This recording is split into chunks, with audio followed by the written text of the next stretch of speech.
猫的眼睛其实能看见人类灵魂的颜色，它们正用着生命最原始的本能，读取你灵魂深处的频率。你是不是也曾留意过一个奇妙的现象？有些人，猫就是死都不肯靠近，但有些人，猫却会主动走过去，在它腿边不断地蹭。很多人会说这只是猫的性格比较高冷，或者说这只是看缘分。但今天我想告诉你一个你可能从未想过的真相。在这个世界上，我们人类太习惯用肉眼去评估一个人了。看你穿什么牌子的衣服，开什么车，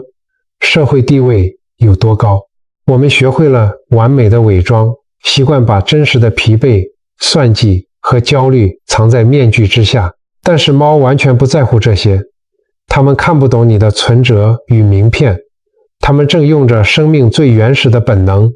直击你灵魂深处的频率。当猫抗拒你的时候，其实是它读懂了你连自己都没察觉到的紧绷与浑浊。今天，我想告诉你一个可能颠覆你认知的真相。看完今天的内容，你不仅会明白佛教中所说的业力场是如何影响小动物对你的态度，我还会教给你3个每天只要3分钟的实操方法，帮助你洗净灵魂的灰尘，养出让人绝对安心的吸猫体质，并在无形中大幅提升你人生的福报与好运，更能彻底解开你与家人与自己之间的纠结，让你的后半辈子越走越轻盈。在几十年前经济刚刚起飞的那个年代，大家都在拼命赚钱，社会上充满了一股焦躁又充满欲望的氛围。当时在北部的一座深山里，有一位非常有名的高僧，我们就尊称他为老和尚吧。这位老和尚常年在山洞里苦修，身上总是穿着洗到泛白的破旧僧袍，一天只吃一餐自己种的地瓜或水果，生活简朴到了极点。但他却有一种非常神奇的能力，那就是山里的野生动物，包括猕猴、山猪，甚至是防备心极强的野猫，只要看到他，都会乖乖地聚拢过来，完全不会害怕。有一天，山下的城市里来了几个大老板，这几位老板在商场上呼风唤雨，开着当时最气派的黑头车，带着一大堆极为昂贵的贡品，像是顶级的进口水果、上好的高山茶，浩浩荡荡地来到山上的寺院，想要求老和尚为他们的生意祈福。这几个老板虽然表面上看起来很虔诚，但其实他们的心里装满了算计。他们在走上山门的石阶时，嘴里讨论的都是如何打压竞争对手，如何把手上的土地高价炒作卖出，还有谁又欠了他们多少钱还没还。他们的心思就像是一锅正在沸腾的滚水，充满了贪婪、焦虑和不安。当时寺院的院子里刚好有几只老和尚平时喂养的流浪野猫，这些野猫平时虽然不太亲人，但也不会随便攻击人，大多是懒洋洋地趴在树下晒太阳。这几位大老板一走进院子，为了展现自己的慈悲心，其中一位老板立刻从包包里拿出特别买来的高级猫罐头，想要逗弄这些野猫。他心想，自己平时在公司里发号施令，所有人都要听他的，现在拿这么好的东西喂几只猫，猫还不赶快跑过来撒娇。但是令人震惊的一幕发生了，当这位老板拿着罐头靠近的时候，那几只原本安静趴着的野猫突然就像是看到了什么恐怖的怪物一样，瞬间全部站了起来。它们全身的毛发直立，背部高高拱起，尾巴膨胀得像奶瓶刷一样，并且对着这几位老板发出了极度尖锐、充满敌意的嘶吼声。有2只猫甚至吓得直接窜上了旁边的老榕树，死死盯着他们，仿佛这几个穿着西装的男人身上散发着某种致命的毒气。这几位老板当场愣住了，觉得非常挂不住面子。他们不明白，自己拿着最贵的食物，脸上还带着笑意，为什么这些猫的反应会这么激烈？其中一个人还生气地嘀咕着，说这些山里的畜生真是不识抬举，给好东西吃还这么凶。就在这个气氛非常僵硬的时候，老和尚缓缓地从大殿里走了出来。他手里什么东西都没有拿，身上依然是那件洗到泛白的破旧僧袍。他步履蹒跚，走得非常慢，脸上的表情平静得像是一潭没有波澜的湖水。奇妙的事情就在这一刻发生了。当老和尚走到院子中央的时候，刚刚那些还在树上狂哈气、全身炸毛的野猫突然安静了下来。它们犹豫了几秒钟，然后竟然一只接着一只，轻手轻脚地从树上跳了下来。它们没有跑去吃那个昂贵的猫罐头，而是径直走向了老和尚。几只野猫温柔地在老和尚的旧僧袍上蹭来蹭去，发出了极度放松的呼噜声。有一只甚至直接躺在老和尚的脚边，翻出了最脆弱的肚皮，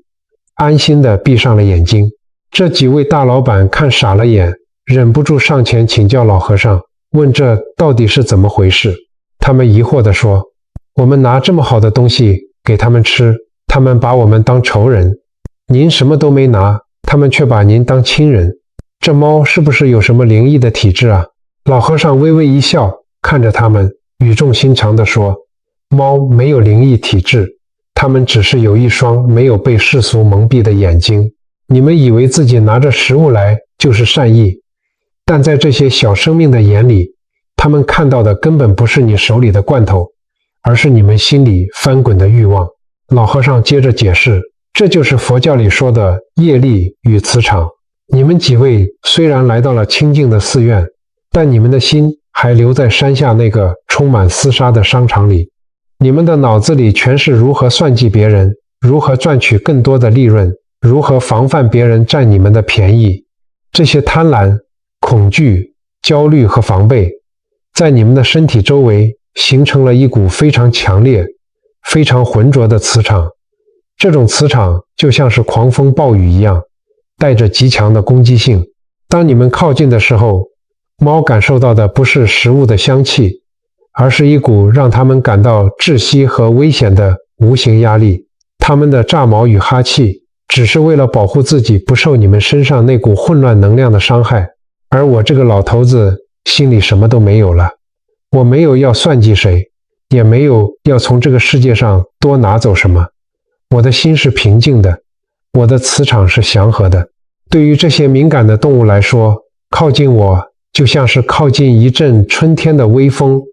或者是冬日里的暖阳。它们感觉不到任何威胁，自然就会放下所有的防备。老和尚的这番话犹如一记警钟，重重地敲在这些大老板的心上。他们这才恍然大悟，原来一个人灵魂的状态是根本无法伪装的。你可以在名片上印满了显赫的头衔，你可以在别人面前装出一副大善人的模样，但在这些纯洁的生命面前，你内心最深处的贪嗔痴早就已经把你出卖得一干二净。这段故事深刻地揭示了我们今天所说的核心概念。我们每个人每一天的起心动念都在不断地编织着我们自己的业力场。当你对别人产生嫉妒的时候，你的磁场就会散发出酸楚与尖锐的频率。当你对金钱充满贪婪的时候，你的磁场就会变得沉重且充满黏腻感。当你对生活充满怨恨的时候，你的磁场就会像是一团乌云，散发着让人想要退避三舍的阴冷气息。相反地，当你愿意在心底升起一个祝福别人的念头，当你愿意去包容一个犯错的人，当你愿意无私地去帮助一个需要帮助的生命时，你的磁场就会瞬间变得清澈透亮，散发出柔和且充满生命力的光芒。这种光芒就是佛教里所说的慈悲之光，也是我们传统文化中常说的阴德。猫之所以能够看见我们灵魂的颜色，就是因为它们的频率非常纯粹，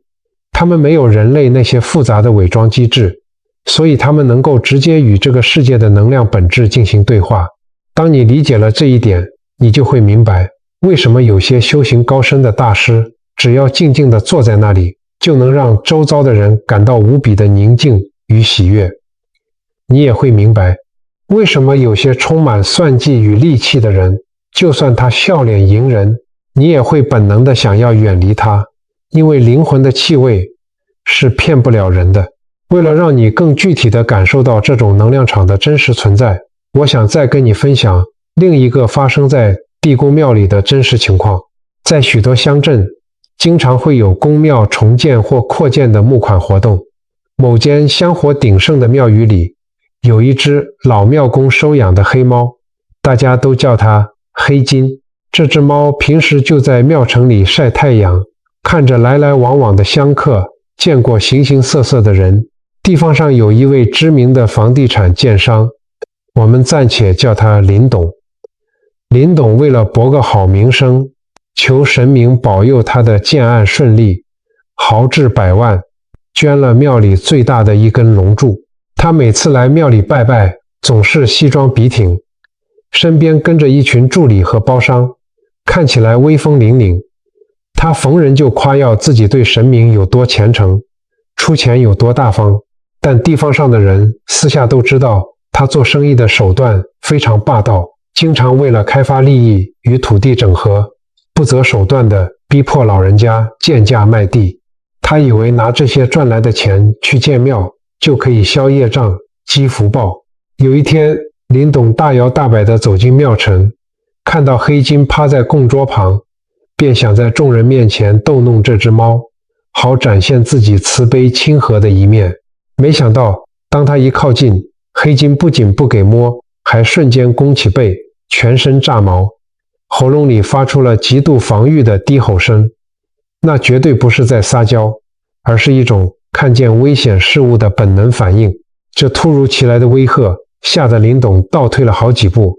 他觉得在众人面前颜面尽失，只能尴尬又恼怒地骂了句：“这只猫真是不通人性。”然而，就在同一个早晨，如果我们走到庙宇后院的香积厨房，你会看到截然不同的画面。那里有一位负责切菜的志工，大家叫她秋菊阿姨。秋菊阿姨家境不好，根本没钱捐什么香油钱，但她每天清晨都会来庙里帮忙洗菜、切高丽菜，准备信众的斋饭。她的双手因为长期泡水而起皱脱皮，但她话不多，总是笑眯眯的。做着这些粗活的同时，心里只是默默念着佛号。当秋菊阿姨坐在小板凳上挑着地瓜叶的时候，那只刚刚对林董狂哈气的黑金，却安安静静地趴在她的雨鞋旁边睡得无比香甜，偶尔还会翻出软软的肚子来讨摸。秋菊阿姨没有带什么高级罐头，也没有显赫的社会地位，甚至身上还沾着泥土与菜叶的气味。但黑金就是充满安全感地依偎着他。为什么会有这么大的差别？这就是在印证一个真相：功德从来都不是用钱买来的。黑金看不懂那根刻着林董名字的百万龙柱，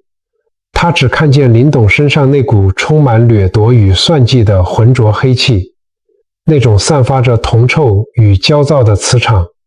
以及建立在别人痛苦上的能量，让猫本能的想要逃离。而秋菊阿姨虽然没钱，但她无私奉献的善念与纯粹的发心，却让她散发出如菩萨般柔和，让人绝对安心的光芒。这股纯净的能量，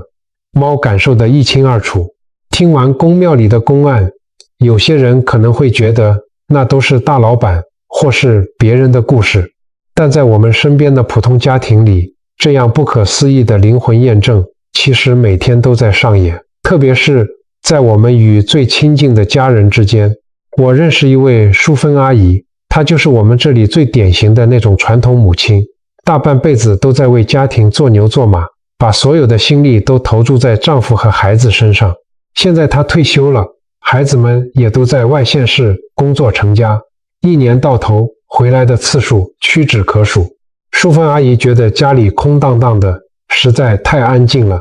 于是听了邻居的建议，养了一只非常漂亮的长毛猫来作伴。按理来说，淑芬阿姨把这只猫当成亲生孙子一样在疼，买最贵的猫罐头，准备最舒适的床铺，这只猫应该要跟她非常亲近才对。但事实却恰恰相反，这只猫对淑芬阿姨充满了恐惧与防备。只要淑芬阿姨一靠近，猫就会立刻钻进沙发底下或是柜子深处，怎么叫都不出来。原来淑芬阿姨是用爱儿女的方式在爱这只猫，她会强迫猫穿上她觉得可爱的衣服，即使猫抗拒的拼命挣扎。当猫躲起来想要安静的时候，她会硬生生地把猫拖出来抱在怀里，然后一边紧紧搂着猫，一边对着猫不停地抱怨儿女有多没良心，媳妇有多不孝顺，自己有多歹命。她没有意识到，她身上散发出来的是一股极度强烈的控制欲与无处安放的焦虑感。这种充满怨气与情绪勒索的磁场，让猫的压力大到开始过度舔毛，甚至有好几次，当淑芬阿姨硬要抱它的时候，猫竟然对它发出了凄厉的哈气声。淑芬阿姨为此偷偷哭了好几次，觉得自己真的是命苦，连养一只猫都跟她作对，都不懂得感恩。直到有一次，淑芬阿姨跟着朋友去参加了一场佛学讲座，听到师父在台上开示，师父说，世间所有的痛苦都来自于我们的执着，你越想紧紧抓住什么，你就越会失去什么。真正的爱是给予空间，是放下控制。这段话像是一记当头棒喝，狠狠敲醒了淑芬阿姨。那天晚上回家后，她看着躲在墙角的猫，突然明白了一件事，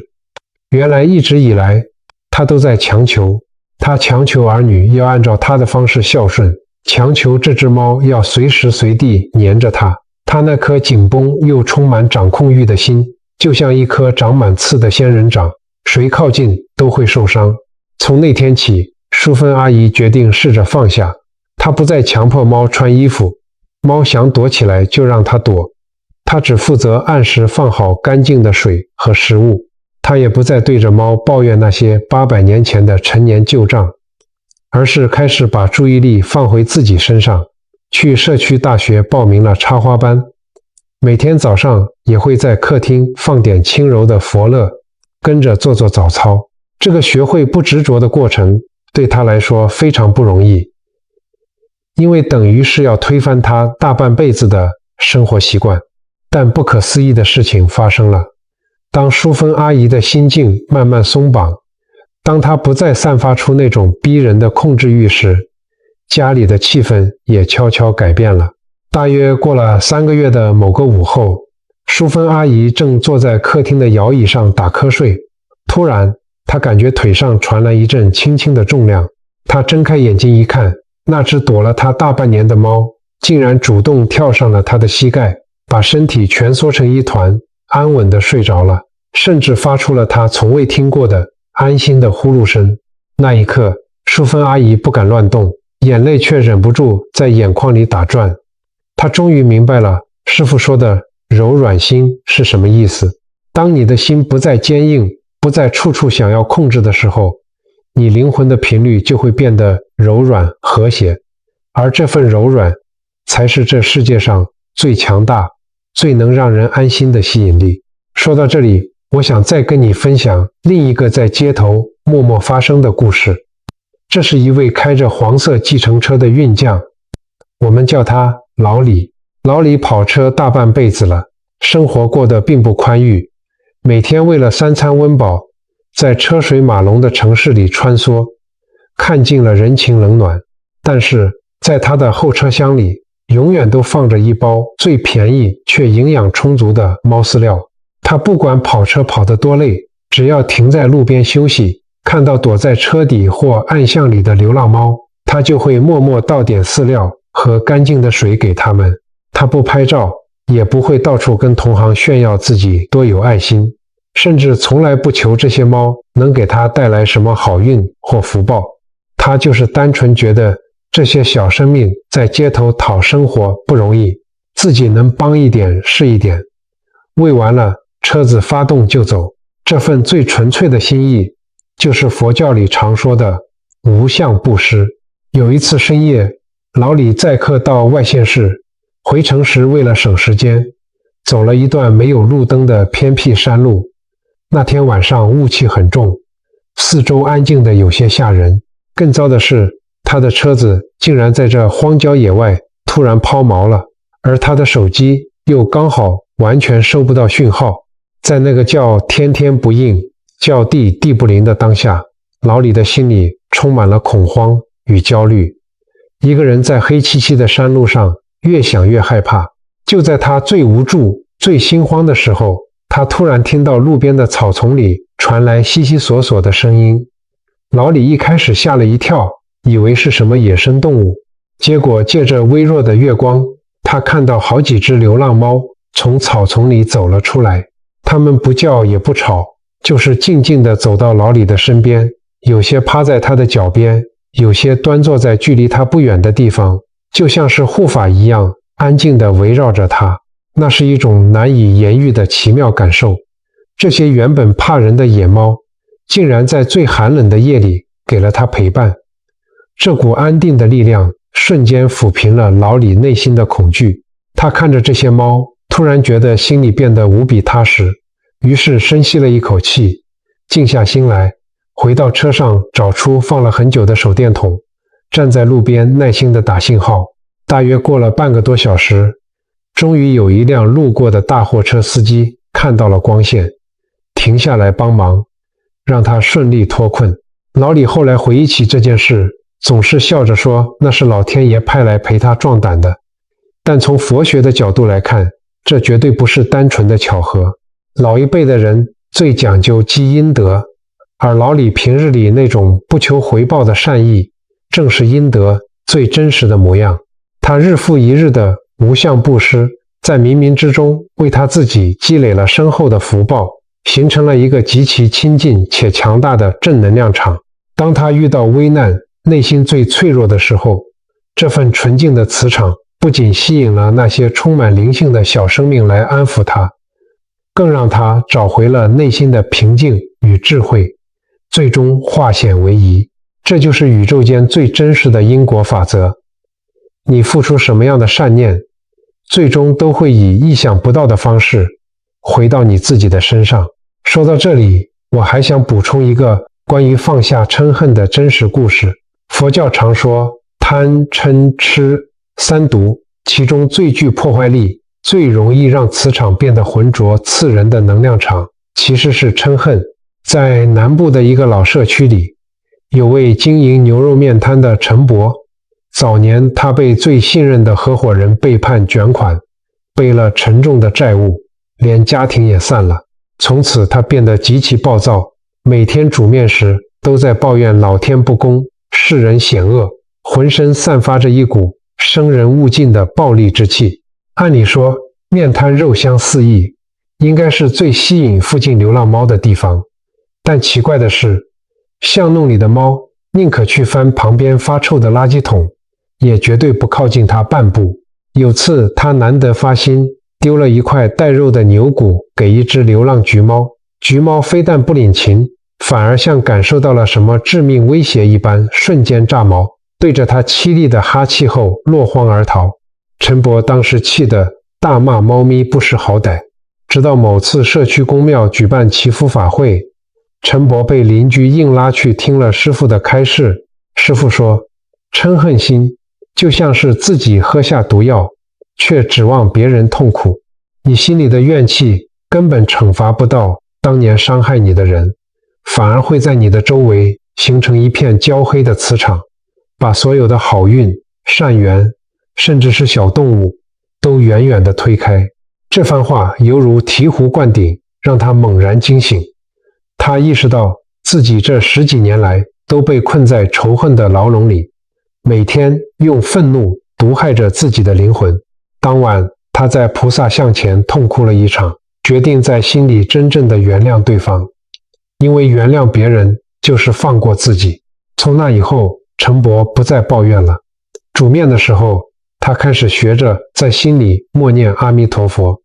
把心收回当下的每一碗面。他眉宇间那股凶狠的煞气不见了，取而代之的是一种平静与释然。就在他放下执念的几个月后，不可思议的事情发生了。那只曾经对他狂哈气的橘猫，有一天竟主动走到摊位底下，安心地蜷缩在他脚边打起盹来。街坊邻居察觉到他磁场变得柔和亲切，也越来越喜欢来吃面，生意竟然奇迹般地红火了起来。猫能看见的正是陈伯那从焦黑转为清明的灵魂底色。说到底，猫喜不喜欢你从来都不是猫的问题，而是我们自己的问题。猫就像是一面清澈的镜子，毫不保留地照出你灵魂最真实的模样。如果你发现猫不喜欢你，请不要责怪它，也不要觉得它不通人性，我们反而应该感谢它，感谢它提醒了我们，是不是该停下来看看自己的内心，是不是堆积了太多的灰尘，看看自己的能量场是不是已经失去了原本的光明。在物理学中有一个概念叫做共振，频率相近的物体会互相吸引，频率相差太远的就会互相排斥。当你内心纯净，频率很高的时候，自然会和猫产生共振，这就是所谓的吸猫体质。所以最根本的方法不是去学什么逗猫技巧，也不是去买最贵的肉泥，而是从根本上去改变我们自己的内心。接下来我为你整理了3个你今天看完影片立刻就可以开始做的日常微小修行。这不是什么高深的法门，而是真正能从生活中净化灵魂的实操方法。第一个练习，睡前3分钟的情绪断舍离。我们的内心就像是一个房间，如果长期不打扫，就会堆积越来越多的垃圾。那些白天在菜市场听到的闲言闲语，邻居的不讲理，或是儿女没有打电话回来的失落与怨气，全部都是灵魂的垃圾。它们占据了你内心的空间，让你的能量场变得无比沉重。而猫最怕这种沉重混浊的磁场。今晚睡觉前，请给自己3分钟的时间，闭上眼睛，回顾一下今天发生的事。如果有人惹你生气了，或者有什么事让你很挂心，请你像一个旁观者一样看着这些情绪，然后在心里问自己一句：这件事情3年之后我还会在意吗？如果不会，那就深呼吸。随着你吐气的时候，想象这些黑色的负面情绪像一阵烟雾一样消散在空气中。每天清理心里的垃圾，你的能量场就会越来越清澈，猫咪也会第一时间感受到这份轻盈。第二个练习，买菜走路时的无相布施。真正的慈悲绝对不是居高临下的施舍，更不是做给别人看的一场表演。从最简单的小事开始做起吧。早上出门去公园散步，或是去菜市场买菜的时候，如果你看到路边的流浪猫狗，在环境允许的状况下，给它们一点干净的水或食物，做完就走，不要拍照发到脸书或 LINE 群组里去讨赞炫耀，就是默默地做。如果你没有遇到小动物，布施一个善意的微笑，也是一种无相布施。对市场里卖菜的老板说声谢谢，对大楼里的清洁人员点个头，或者在搭公车时把座位让给更需要的人。当你不求回报地散播这些微小的善意时，你就是在为自己积累福报。这股温暖的磁场自然会吸引所有的好缘分靠近你。第3个练习，放下控制欲的柔软心。很多时候我们觉得痛苦，是因为我们的心太硬了。我们总是习惯用命令和控制的方式去对待身边的人事物。就像前面提到的淑芬阿姨，我们常常因为孩子不听话，伴侣不体贴而生气，这其实都是因为我们放不下心中的控制欲，希望全世界都照着我们的意思转。培养柔软心的关键就是学会放下控制欲，去尊重每一个生命的独立性。当猫不想理你的时候，给它空间，不勉强。当孩子有自己的想法时，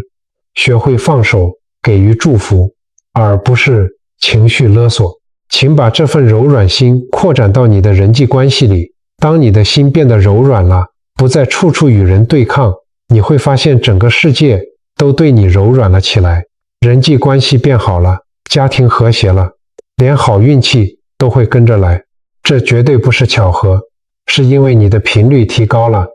你与这个世界的共振变得和谐了。佛陀曾经说过一句极具智慧的话：一切唯心造。你的世界是什么样子，完全取决于你的心是什么样子。当你的心是坚硬的、冷漠的、封闭的，你的世界就会充满对抗与障碍；而当你的心变得柔软、温暖、开放时，你的世界就会充满和谐与顺遂。猫往往是这世上第一个向你印证这个宇宙真相的生命，因为它最敏感，也最诚实。所有的改变都来自于觉察。当你开始真正的观察自己的起心动念，当你开始一点一滴清理内心的垃圾，当你开始培养真正的慈悲与柔软，你会发现，不仅仅是猫开始喜欢你了，你整个人生都会发生不可思议的转变。你会变得更加平和，更加快乐，也更有力量。你会吸引来无数的善缘，你的福报也会在无形之中越来越深厚。这不是玄学，也不是迷信，这就是最真实的生命法则。你种下什么样的因，就会收获什么样的果。你散发出什么样的能量，就会吸引来什么样的回应。猫只不过是第一个来到你生命里，向你揭示这个真相的使者。如果你愿意倾听，如果你愿意从今天开始改变，那么你的人生将会从此截然不同。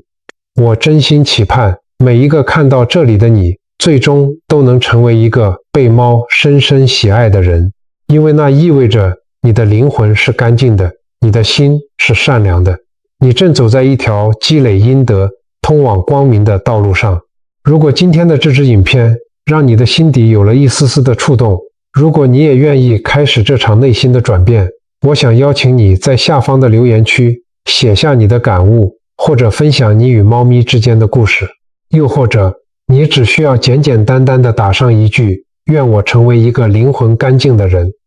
或是留下任何一句祈福的善言。请相信，你在这里留下的每一个善念都是一颗充满能量的种子，这些善念汇聚在一起，会形成一个无比清净、强大的正向磁场，而这颗种子终有一天会在你的生命里开出最美丽的福报之花。如果你觉得今天的内容对你有所启发，希望能与我们一起在修心的路上结伴同行，欢迎你点击订阅，并把这份正能量分享给身边需要温暖的亲朋好友。你的每一个关注都是我们继续传递善缘的强大动力。感恩你的观看与陪伴，愿大家都能广结善缘，法喜充满。我们下次见。